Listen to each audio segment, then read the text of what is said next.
I tell you, this farming is a fine life, but a dangerous life. Machinery maims young men. A glancing nail takes out an eye. A saw takes a finger. A tractor crushes a man. You remember back when the Hilliard boy lost his leg? He would have bled to death if it wasn't for that soft Georgia soil. His number just wasn't up. I tell you, farming, it's war. It's man against the element. Man against machine. Man against the great unknown. You never know when your time is up. You know, somebody should come up with a medal of valor for farming. I say we take plowshares, paint them purple, and give them to farmers who make the ultimate sacrifice. We mount them up on the wall like a V. A V for valor. That doesn't sound like a bad idea. Boyd Griffin's boy, huh? That's a shame. Yeah, there's no doubt about it, this farming business is dangerous. Can't let your guard down for 1 second. You gotta think before you act. When your number's up, it's up. So what happens when your number comes up? I know farming is dangerous. I also know something else too. I know what I'm doing.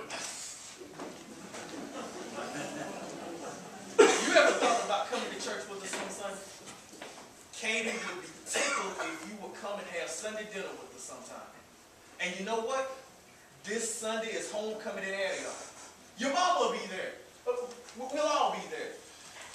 Milton, you know that Sunday's the only day I can work with no one bothering me. Yeah, it's also the one day that you work alone, too. I mean, what if something happens? Milton, now I don't expect no purple plowshares or nothing. Like I said, I know what I'm doing. And most farmers do. Let me see if I got this straight. Farming means working 365 days a year, 16 hours a day, mostly without a break. Let's say you get tired, and your turn at the wheel comes up. You're only human, you know. You're talking. I'm listening. Okay, what about this? You are in the middle of a remote field, and a canebrake rattler gets you. Now, medical help is 1,000,000 miles away, and as hard as you go at it, nobody will even miss you. Oh, they'll just say, that Lee, working late as usual, he's a working machine. Nobody would ever wonder what happened to that great farming machine, Lee Barnett. What you driving at, Milton? Spit it out. Okay. Lee, you are without a doubt one of the finest men that I've ever known. When the recorder's house burned down, I know it was you that bought them those new appliances. When Sid Bauer died, I know it was you that bought him the suit that they laid him to rest in. The good deeds that you do for folks around here, it's a beautiful thing.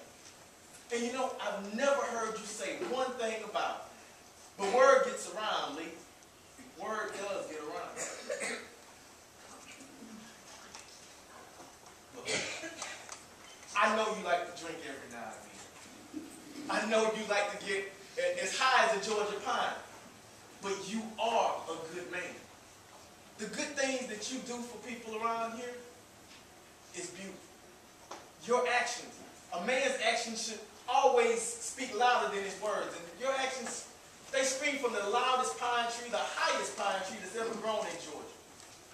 But good deeds aren't enough, Lee. Good deeds won't save your soul.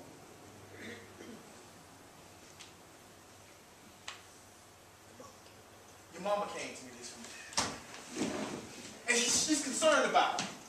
You're the only child out of 8 that hasn't confessed the Lord as the Savior. And I know she's not well, but you shouldn't do it for her as much as doing it for yourself.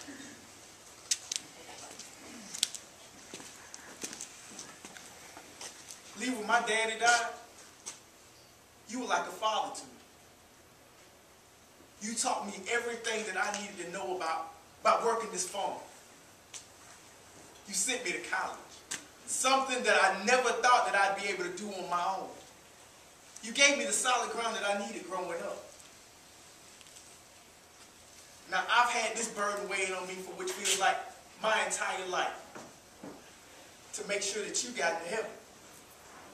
I mean, it's the only thing I could think of that after Daddy died, was that he left me here to make sure that you and him were in heaven one day.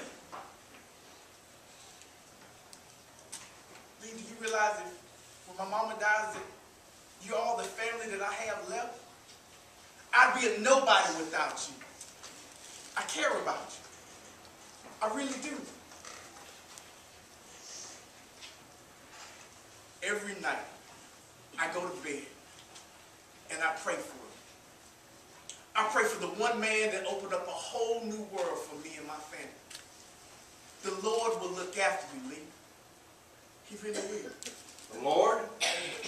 The Lord really hasn't looked too good after me now, has he? He took my best friend, a guy I grew up with my whole life. He left me here by myself. He left me here all alone. I needed Aaron on the farm. No, I needed you.